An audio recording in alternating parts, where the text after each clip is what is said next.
Nesta sexta-feira, dia 10 de maio, a FURB promove a palestra Mobilidade Urbana Sustentável, ordenar o território e gerir a mobilidade urbana, condições para a sustentabilidade.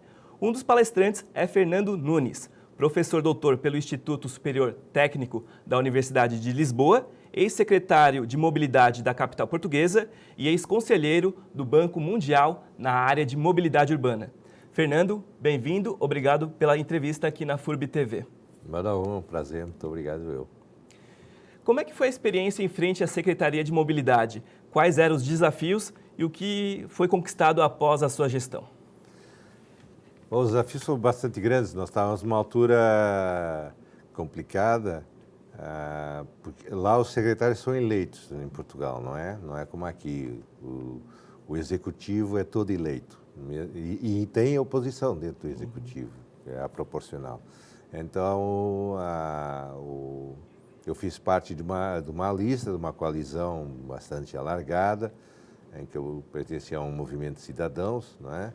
Que aceitamos dar uma ajuda na cidade, porque a cidade tinha ficado na bancarrota, praticamente. Não é?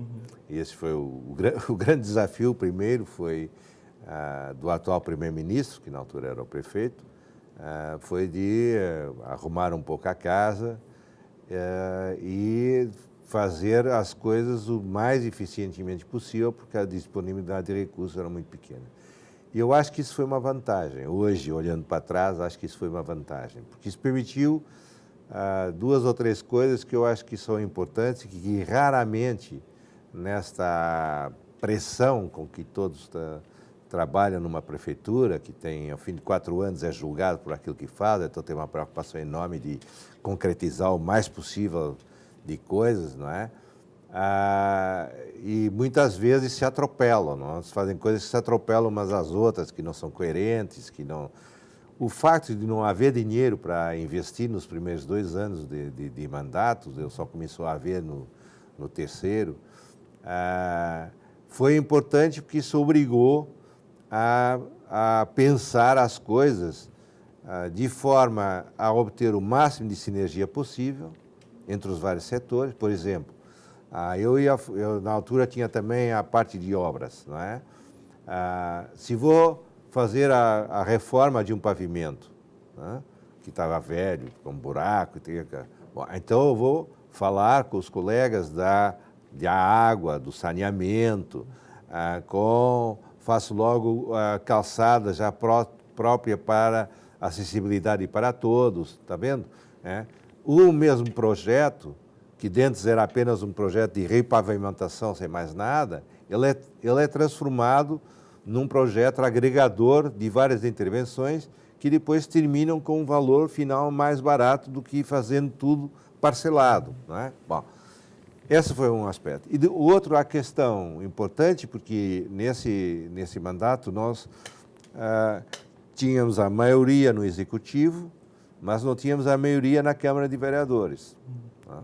E, portanto, isso obrigava a negociação. Isso também foi interessante, porque acabou por permitir melhorar algumas propostas e, sobretudo, ter propostas que não foram contestadas depois, ou seriam depois, quando nós mudamos, por exemplo. A questão que falava que me parece que foi importante, houve duas que acho que são significativas. Uma que foi uma reforma da política de estacionamento na cidade de Lisboa, né, que antigamente pagava só em algumas zonas e era exatamente o mesmo que tivesse no centro, que tivesse na zona mais afastada do centro, né? E nós passamos a introduzir 3 tipos de tarifário, né? Na área central, na área menos central e na área mais servida por transporte coletivo e área não servida por transporte coletivo. Isso permitiu, e alargamos a zona de estacionamento, isso permitiu ter um nível de financiamento muito mais importante que bancou depois construção de parques de estacionamento para residentes, que era um problema da cidade mais antiga, nunca houve edifícios, prédios com estacionamento, não é? e que era preciso dar resposta a uma nova demanda, que entretanto as famílias tinham adquirido o carro, e agora em que a companhia de ônibus passou para o município de financiar o serviço de transporte coletivo. Portanto, eu acho que esses são aspectos interessantes que resultaram de uma conjuntura muito particular, não é? E isso foi interessante. Depois outras coisas que se começaram fazendo na altura, que foi um plano de ciclovias que não era apenas só para o lazer, mas que começou por associar o lazer com as universidades, com as escolas secundárias e tal, e a pouco e pouco fechando a malha de ciclovias. E duas atuações que me parece que foram fundamentais para retirar a pressão do automóvel da área mais central e, sobretudo, da área histórica, que foi intervir nos dois nós de distribuição principal de tráfego na cidade, em que reduzimos propositadamente a capacidade de acesso aí, né? E isso permitiu desviar o tráfego do centro para os anéis rodoviários existentes na cidade ou na periferia da cidade, o rodoanel, como vocês aqui chamam, na periferia da cidade, não é? Isso foram duas mudanças muito importantes porque permitiram fazer uma qualificação do espaço público muitíssimo interessante, né? Quer na Praça do Comércio, que é a Praça sobre o Rio, que era um antigo grande parque de estacionamento, e hoje não tem tráfego nem estacionamento, não é? Portanto, tem uma zona de lazer, se recuperou todo o térreo dos antigos ministérios para transformar em lojas, em cafés, em restaurantes, etc., né? E a via que passava em frente ao rio, que tinha 6 faixas, passou a ter 2, uma em cada sentido, e ao final de semana está fechado o trânsito, né? Portanto, houve coisas que foram sinais importantes de pensar a mobilidade como algo onde você tem que combinar todos os modos de transporte, todos têm o seu lugar na cidade, não podem ser todos ao mesmo tempo no mesmo sítio, não é? Não. O espaço físico é limitado, portanto, aí você tem que tomar opções. E a opção que foi tomada foi, na área central e na área histórica, a prioridade é o pedestre, o transporte coletivo que existe, tem metrô, tem barcas, tem trem, tem tramvia, portanto, tem bondinho, então não faz sentido ter automóvel lá dentro. E aí a gente reduziu para metade o tráfego que circulava nessa zona da cidade, não é? Com essas medidas. Mas, por exemplo, na zona mais periférica, quando não há metrô, onde o serviço de transporte de ônibus era reduzido, não é tão bom, aí é perfeitamente aceitável que a pessoa utilize o automóvel para chegar até a estação do metrô, né?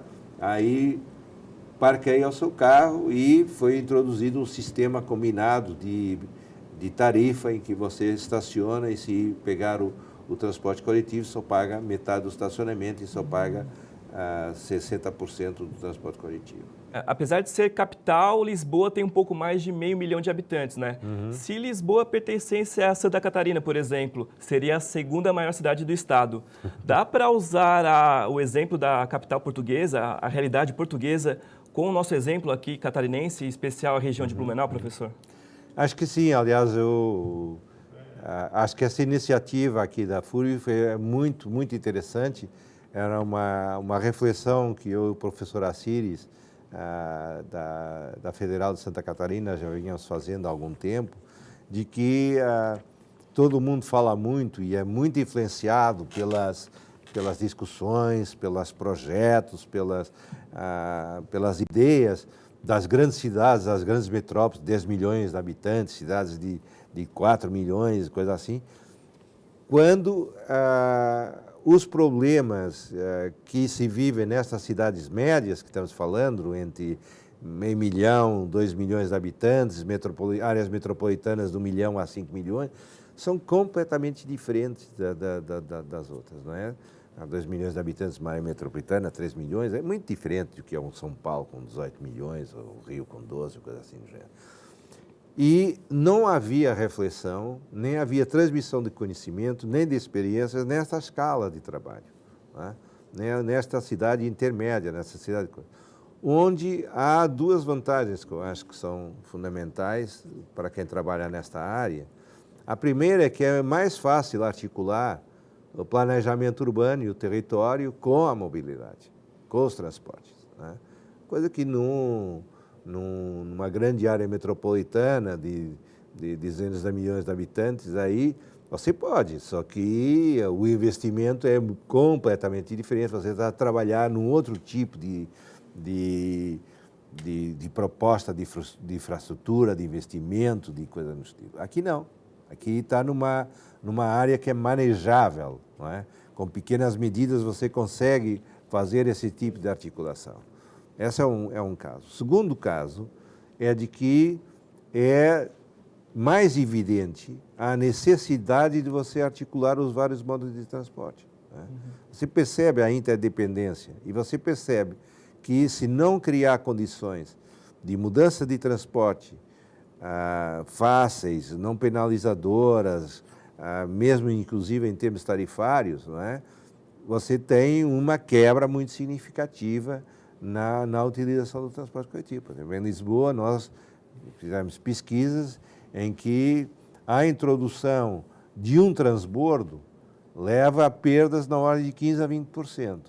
Quando você passa 2 transbordos, isto é, quando não tem ligação direta, quando você passa 2 transbordos, você chega a 40% de perda, né? O que quer dizer que você, das duas uma, ou consegue ter uma grande rede de conexões e que permite muita ligação direta, uma boa cobertura, ou então as conexões têm que ser umas conexões agradáveis, digamos assim, não despenalizadoras. E uma das intervenções que fizemos, interessante, foi exatamente que as zonas de interface, nas zonas de correspondência entre vários modais, fossem zonas agradáveis, fossem tratadas como jardins, como espaço público, como zonas comerciais, etc., para tornar esse momento, que é normalmente um momento de penalização dentro do sistema de transportes, um momento agradável. Combinando a resposta do professor, né, o órgão de trânsito de Blumenau, o CETERB, e a concessionária responsável pelo transporte público de Blumenau, o Blumob, divulgaram no início do ano que em 2018 houve uma diminuição dos usuários do transporte público aqui em Blumenau. Como fazer para que o transporte público, né, no nosso caso aqui o ônibus, seja mais atrativo para a população? Você tem sempre que utilizar o pau e a cenoura. Na mobilidade nós já sabemos isso. Quem disser que só melhorando o transporte coletivo resolve o problema está mentindo, né? Nós tivemos que introduzir restrições fortes no acesso em transporte individual, né? Umas por questões ambientais, por exemplo, veículos mais antigos, mais poluentes, deixaram de poder circular no centro da cidade, né? E depois foi alargando um pouquinho. Em outros casos, foi reduzir o espaço de estacionamento numa área mais central e transferi-lo para as zonas de periferia. Você tem sempre que atuar nos dois lados da equação. De um lado, substituir,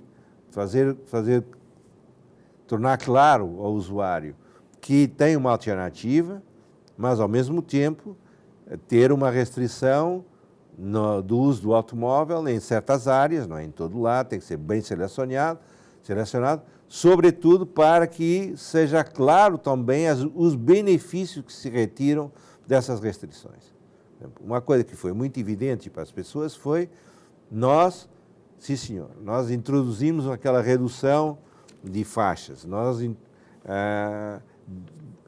tornamos mais difícil o acesso àquela zona central histórica à frente à orla do rio. Bom, mas criamos um passeio público junto ao rio, que hoje está cheio de gente passeando, não é?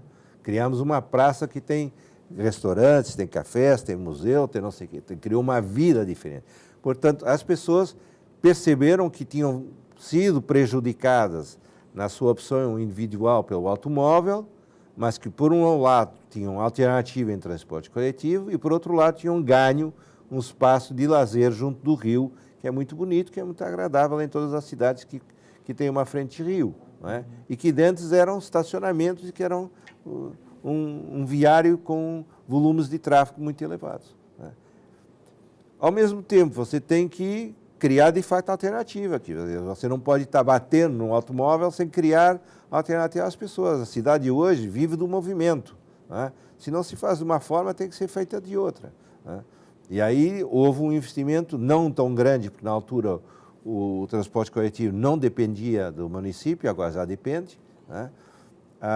Mas se fizeram algumas coisas alternativas. Por exemplo, nos bairros mais antigos, com população mais idosa, ou nos bairros mais periféricos, onde o transporte coletivo foi reduzido pelo governo na altura, nós criamos um serviço chamado Lisboa Porta a Porta, um serviço gratuito, né, que faz um pequeno circuito no interior do cada bairro e que serve o mercado, o centro de saúde, a escolinha, o jardim, etc., né, e o centro da subprefeitura, né, e as pessoas utilizaram esse transporte coletivo e deixaram, nem pensam em ir, uns porque não tem, outros porque não vale a pena ir de carro, porque não tem onde estacionar nessas zonas antigas da cidade, aí é preferível utilizar isso, né? Portanto, melhorou a atratividade do transporte. A gente percebe muito aqui em Blumenau também que muitas pessoas acabam recorrendo aos aplicativos, né? O Uber 99, Claro. que dependendo da distância, é praticamente o mesmo valor que se cobraria, né, no uso do ônibus, né? Os aplicativos acabam sendo vilões ou mocinhos em termos de mobilidade sustentável? A minha posição sobre isso é assim: nós temos que julgar com tudo que temos à mão para melhorar. Agora, é evidente que você não consegue ter um serviço de transporte coletivo de qualidade que se paga pelo tarifário.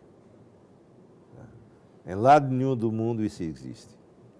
Houve um secretário de Estado e um ministro do governo anterior que quis fazer isso. Bom, e o que aconteceu foi que, primeiro, subiu a tarifa 25%, reduziu todo o subsídio de população idosa, de jovem, de estudante, deixou de ter, né? Só pobre é que tinha direito a ter uma redução tarifária, e reduziu o serviço em 20% das áreas servidas de itinerários, de períodos de serviço. 20% de quilômetros percorridos. Bom, o resultado foi uma quebra brutal do transporte coletivo, né? Mas ele queria privatizar e, portanto, o que ele queria era que o custo da operação fosse o mais próximo possível coberto pelo tarifário, né? E chegou, de facto, quase que chegou. Só que chegou num ano, porque logo a seguir começou a perder demanda e, ao perder demanda, voltou a desequilibrar as contas. Em lado nenhum você consegue ter bom serviço com o tarifário pagando, porque é um custo muito superior àquilo que as pessoas estão disponíveis e têm capacidade de pagar. Então, o que é que nós temos que fazer? Temos que fazer uma subsidiação cruzada. Por exemplo, em Lisboa, o estacionamento paga o transporte coletivo. É um dos contributos. Vocês também têm aqui o ITPU, né, sobre a propriedade imobiliária. Um dos fatores do cálculo do IPTU português é a acessibilidade ao transporte coletivo. Então, você pode pegar nesse 0,3% ou 0,5% desse fator e repassá-lo para o transporte coletivo, né? Bom, portanto, tem várias formas de subsidiar de outra forma, não é? E há uma parte que é global, que é do orçamento da prefeitura. Tem que botar lá. O acordo que foi feito neste momento entre governo e área metropolitana de Lisboa é que a redução tarifária para um valor que é muito aceitável para as pessoas, nós passamos de 120, 170 euros por mês para 40, uma redução brutal, né? E cada família não paga mais que 80, isto é, se você tiver 4 pessoas na família a pagar 40, só 2 é que pagam, os outros 2 viajam gratuito, né? E o acordo que foi feito foi que, num prazo, creio que de 5 anos, esse investimento que foi necessário fazer para fazer essa redução tarifária, para tornar o transporte acessível a toda a gente, né, seria paga metade pelas prefeituras, metade pelo governo. Né? Mas, por outro lado, como o governo praçou para as prefeituras da área metropolitana a gestão e o planejamento do sistema de transporte e, obrigatoriamente, com o novo contrato de concessão até o final deste ano, o que é que se está vendo? Se está vendo é que havia muita gente com sobreposição, porque havia várias companhias privadas atuando que faziam sobreposição de itinerários, né? E isso custa dinheiro, né? Isso paga, né? Havia zonas que não estavam servidas devidamente e que tinham uma demanda importante, né? E, portanto, por um lado, você consegue ter um financiamento de outras áreas, imobiliário, estacionamento, por exemplo, mas, por outro lado, também tem a redução de custos por um aumento de eficiência no serviço, porque passa a ser coordenado por uma entidade única à escala metropolitana. Não é cada municípiozinho fazendo a sua rede, porque depois normalmente não fala com o município do lado, toda a gente sabe isso. Então, o operador de transportes vai vendendo aqui de uma maneira, ali vende de outra, mas está sendo pago pelos dois para fazer o mesmo serviço. Uhum. Muitas pessoas em Blumenau também usam a bicicleta, né, como principal aqui meio é tão planinho. Né, meio de transporte, Claro. né? É um caminho, é uma alternativa saudável? É uma alternativa. Nós iniciamos na altura um grande programa de construção de ciclovia, que está começando a ficar fechado em termos de malha em toda a cidade. Se começou com valores muito pequenos de nada, a repartição no modal era 0,2%, 0,1%. Neste momento estamos com 1,5%, não é quase nada, mas é um salto. Você passar, portanto, em 2009, portanto, em 10 anos, multiplicar por 10 os usuários de bicicleta não é mal, não é? E aquilo que fizemos agora, numa pesquisa na minha escola, sobre uma grande intervenção no eixo central da cidade de Lisboa, uma das coisas que foi evidente foi um aumento exponencial da utilização da ciclovia que foi construída e também, porque houve um alargamento de calçada, um aumento da circulação pedestre. Portanto, a pessoa se sentiu mais segura, nós reduzimos o tráfego junto às calçadas, com um desenho urbano muito particular, e isso permitiu que as pessoas se sentem de uma forma mais agradável e mais seguras a circular nessa zona. Portanto, isso tem uma parte. Agora, isso não vai resolver as grandes deslocamentos de grandes massas, né? Não pensar nisso. Há aqui há muito a ideia de ir atrás da moda, não é? Agora é a patinete, a bicicleta elétrica, os aplicativos, e cada um que quer vender essa ideia diz que isso vai ser a solução. É mentira, né? Isso nunca resolve. Mesmo nas cidades do norte da Europa, em que a bicicleta é um dos meios mais utilizados, né? Estamos a falar de Holanda, da Dinamarca, em Copenhague, tá? São 25%, 30%, 40% no máximo da repartição modal. Nem aí é a maioria, né? Nem aí. E é extremamente importante, ao ponto, nesse momento, se estar a criar uma espécie de autoestradas para bicicletas, porque o volume é tão grande que já não é manejável em ciclovia normal, né? Na Holanda se está fazendo isso com muita força. O que eu digo é que você tem um papel para cada modal, né? E tem que saber jogar com todos, né? A bicicleta em Lisboa se está revelando, como em outras cidades, aliás, que não tinham essa tradição do uso da bicicleta, como era no norte da Europa. A bicicleta está a ser um meio muito interessante para duas coisas. Uma, deslocamentos de curta distância, estamos a falar de 2 quilômetros, 2, 3 quilômetros, né? A partir de um ponto onde você já estava. Isto é, por exemplo, eu vou trabalhar para a universidade e agora, a hora de almoço, combinei encontrar com os amigos para ir ver uma exposição ou para ir almoçar junto. E isso é a 2 quilômetros da minha escola. É uma estupidez eu ir de carro, porque perco mais tempo e gasto mais dinheiro a parquear e a encontrar lugar para parquear o carro, para estacionar o carro. E de transporte coletivo, se não tiver numa linha de metrô ou se não tiver numa linha direta, perco um tempo enorme de correspondência, então pego numa bicicleta. E aí eu estou num instantinho lá, seguro e tudo mais. Esse é um caso. O outro caso é de começar a ter para as deslocações de jovens estudantes, né? De gente do secundário, não é? E universitários, e aí sim, porque normalmente essa população vive próximo do estabelecimento, estamos a falar de distâncias relativamente curtas, né? E aí a bicicleta pode jogar um papel importante nessa além do lazer e tudo mais, né?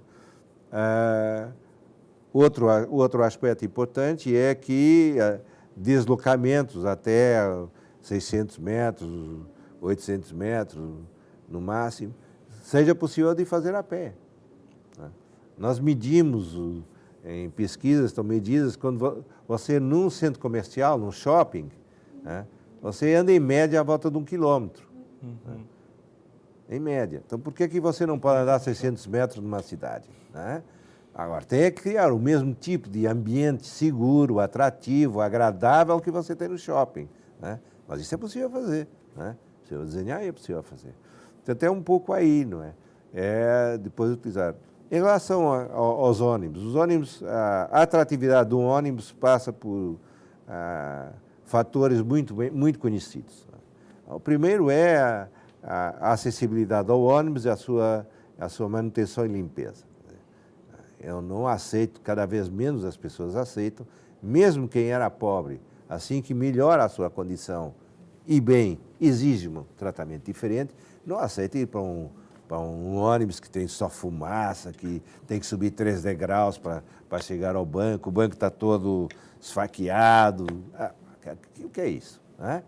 A gente vive no século XXI. As pessoas têm que ser tratadas com o mínimo de respeito, com o mínimo de condições, né? Bom, pronto, uma coisa é essa. Segundo aspecto, a frequência tem que ser uma frequência elevada, sobretudo nas horas de pico e no pico secundário, normalmente que é a hora do almoço, que é o período intermédio na Europa. É muito importante, fazem-se muitas coisas nesse período chamado de almoço, mas que serve para outras coisas mais. Você vai ao centro de manutenção, vai fazer comprinhas, vai não sei o quê, vai almoçar com os amigos num sítio mais longe, não sei o quê. Então, são nesse período. Portanto, há muitos deslocamentos que já se fazem nesse período, que antes não se faziam. Portanto, quer no pico da manhã, quer no pico da tarde, quer nesse período intermédio, a frequência tem que ser adequada a uma boa ciclista. Num período de pico, ter frequências superiores a 10 minutos é completamente impossível. E nas horas mais densas tem que ter no mínimo 5. No mínimo 5. Né? Boa qualidade do veículo, bons itinerários, elevada frequência, né? E um preço acessível. Com essas 4 condições, pois boa conexão com os outros modos, você consegue ter um serviço atrativo, com velocidade comercial elevada, que é a última coisa. E aí você tem o corredor reservado, você pode fazer circuito em contramão, né? Em vez de dar, quando há, por exemplo, circuitos únicos, não é? De sentido único, né? Que é obrigado a dar uma volta maior, você faz o ônibus faz contramão, tá bom? Tem uma ligação muito mais direta, só ele que pode fazer aquela ligação, né? Então, há muita forma de fazer. Agora, exige investimento, exige planejamento. Primeiro, com o investimento é bom planejar, para saber onde é que vai investir, né? E exige vontade política de considerar que o transporte coletivo tem um papel fundamental na cidade de hoje. Para encerrar, professor, o professor será um dos docentes do mais novo curso de especialização da FURB, a pós-graduação em Mobilidade Urbana Sustentável. Qual a importância, né, da formação de técnicos e servidores públicos e da iniciativa privada para atuarem nessa área de mobilidade urbana sustentável? Bom, por um lado, porque é um dos graves problemas da sociedade de hoje. Não é só o problema dos impactos ambientais, né? Agora nós já temos cidades europeias como Roma, Milão, Edimburgo, Amsterdã, etc., que estão o próprio Paris, que estão encerrando o centro das cidades ao tráfego automóvel, né? Automóvel diesel ou motor de combustão, só híbridos e elétricos poderão passar a entrar a partir de 2025, 2030, depende das datas. Não é só um problema ambiental, que já é um problema complicado, mas eu acho que, para além disso, há também aqui um outro tipo de fatores que são extremamente importantes, que é hoje a cidade é movimento, sem mobilidade que permite a acessibilidade a bens, serviços, a equipamentos, a pessoas, né? A cidade não vive, né? E é preciso ter gente que saiba olhar para esses problemas da mobilidade e da acessibilidade numa visão integrada, né? Não o engenheiro que faz a estrada, depois o engenheiro que faz os ônibus, depois o engenheiro que faz o bonde, não é? Mas alguém que saiba articular os vários modos, por um lado, e articular isso com o planejamento urbano. Porque se você está construindo um bom sistema de transportes, desde o transporte individual até o andar a pé, né? Passando por todos os modais, um bom sistema a funcionar, que tenha coerência, que dê a resposta à demanda. Mas a seguir você começa a aprovar loteamentos, construções completamente fora da zona que é servida pelo sistema, você está criando demanda de transporte para a qual o sistema não vai responder, né?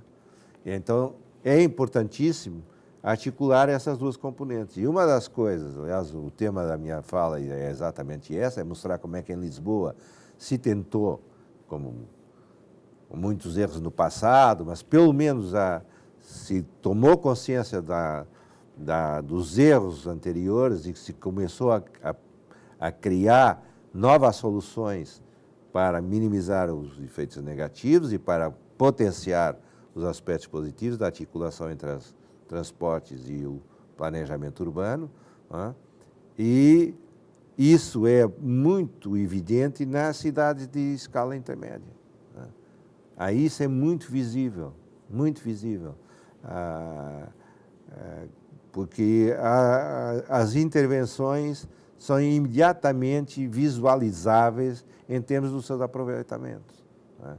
Então, eu vou criar aqui uma nova avenida, vou criar ali uma nova parada de correspondência de ônibus entre ônibus mais urbanos e ônibus mais de serviço regional.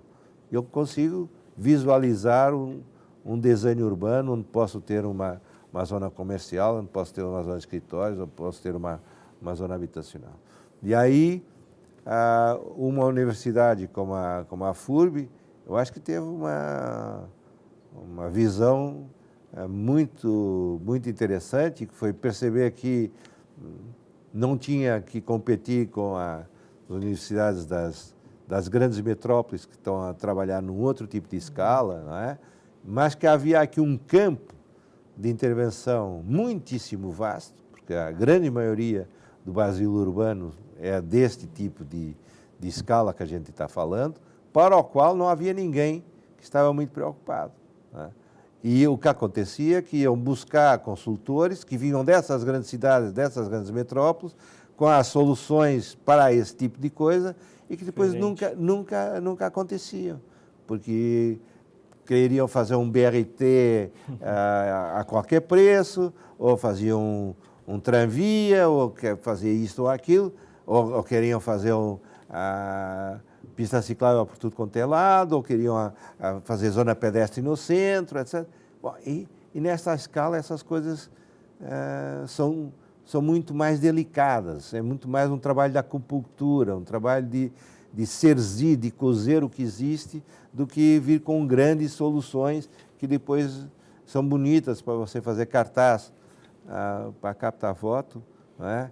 Mas que passam muitos anos, eu já venho ao Brasil desde 89 com regularidade, tanto 30 anos, e é triste você ver que as coisas continuam por resolver. Eu acho que um dos aspectos não é só com a classe política, não.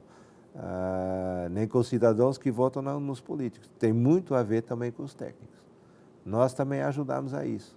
Nós preferimos vender, quer como profissionais liberais, quer como acadêmicos, preferimos vender as soluções da moda, as soluções que estão no mainstream, não é?